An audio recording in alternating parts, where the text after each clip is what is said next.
कुरान पाक की ऐसी सूरत जिसे अगर आप खाना खाने से पहले या बाद में सिर्फ 3 मरतबा पढ़ लिया करें तो इंशाल्लाह आपका दस्तरखान इतना वसी होगा कि आपकी नस्लों तक रिज़्क खत्म नहीं होगा। ये छोटी सी सूरत सूरह कुरैश।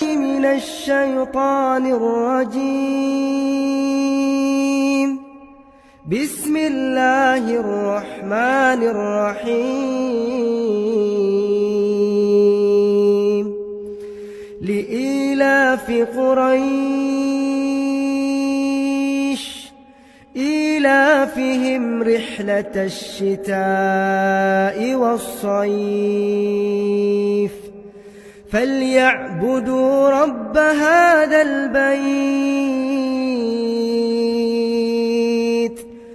الذي أطعمهم